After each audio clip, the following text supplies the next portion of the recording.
of those people of the world will want to catch you, knowing this first. Were it not for this coming of the Lord, holiness, holiness, and you didn't know what the people do to get a job and what the people do to get contract, you would have done this. See that other person going to that other church, see that other person going to that other church. You are in the same kind of business. See how he's progressing. See where you are today. Knowing this first.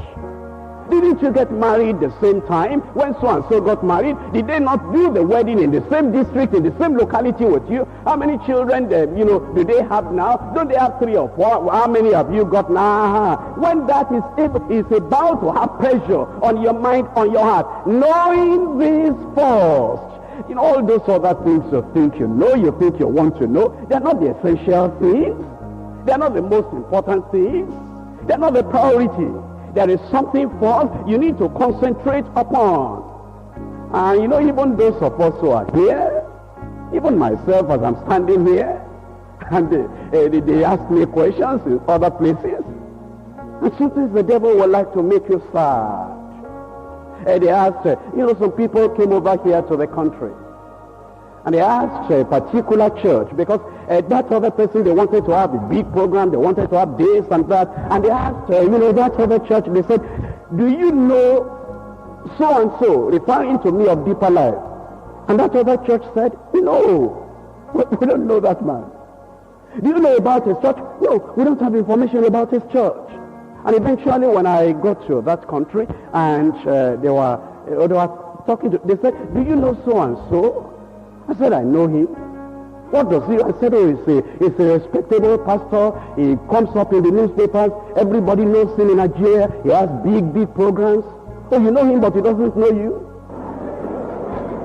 The temptation is there to run him down, to also destroy him, because he wasn't there. They were asking me about him and about those people. And they wanted to give them some opportunities. And they wanted to check up on me to know whether he's a reputable person, popular. I said, that man is popular. Everybody knows him. Everybody knows his church. Has big programs. But they said they don't know you. I said, I'm surprised about that. I said, don't worry about that. They may not know me, but I know them.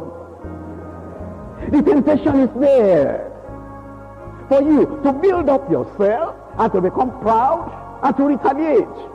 That since they said that about me, here is my chance. They wanted to ask me so that they can give them an opportunity to do something big. I'm going to run them down to you. Don't do that. Knowing this first. There's something we know. We're preparing for the coming of the Lord. We're not fighting with anybody, struggling with anybody to have this opportunity and that opportunity.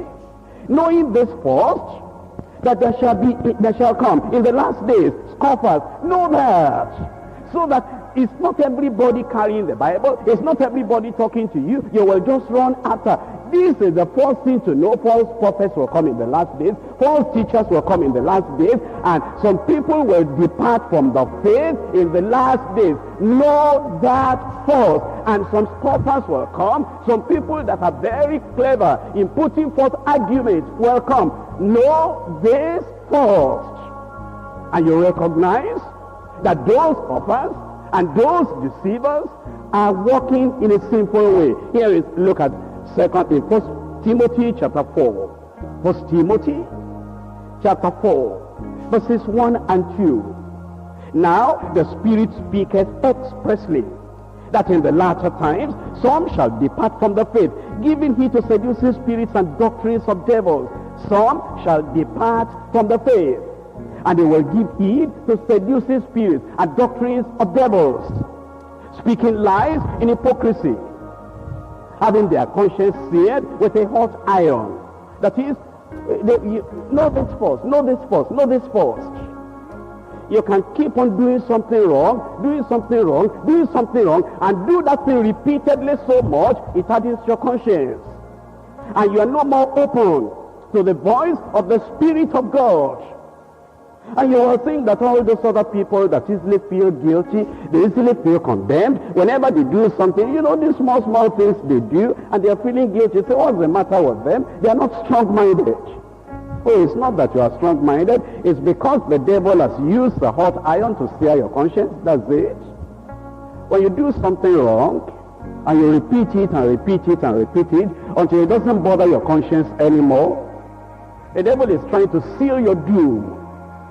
He's trying to put a rope on your neck and drag you to eternal perdition and hellfire. The things you used to do, you'll feel guilty. You'll feel tender. You'll feel salt. You'll feel condemned. You'll be shaking and trembling. You will lose appetite. If you have done it over and over and over and over, and it doesn't touch your conscience anymore. Oh, we know that, knowing this first, that in the last days, some shall depart from the faith, giving heed to seducing spirits, having conscience seared with a hot iron. And even if you hear Charles Finney preach, won't touch you.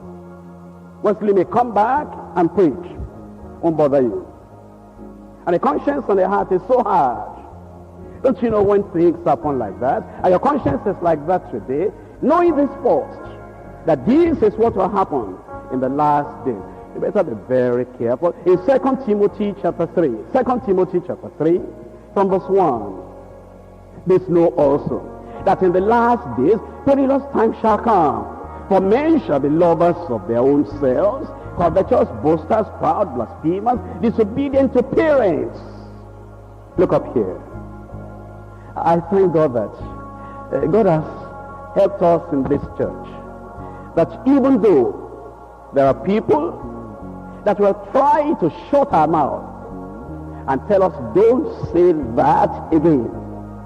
But because we fear God more than we fear you, because we know that when the final time comes and God brings judgment, the judgment of God is greater than whatever pressure, whatever punishment any human being can put on any man.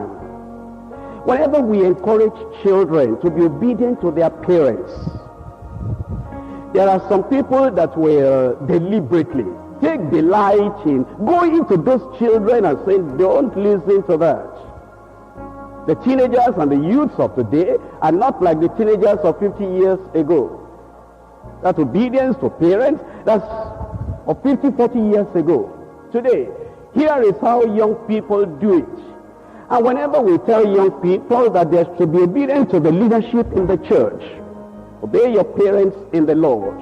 For this is the first commandment with promise, that your days may be long on the earth, and that it may be well with you. Whenever we emphasize that to children in the church, there are some people that will go and teach those children deliberately, because that preacher said that yesterday, you do this and disobey that pastor.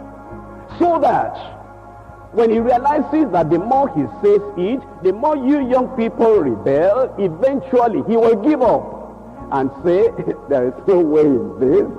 You cannot preach this anymore, because the more you preach it, the more you emphasize it, the more some adults are putting fire and fuel in the engine of these energetic young people to disobey leadership in the church, their parents and the Lord.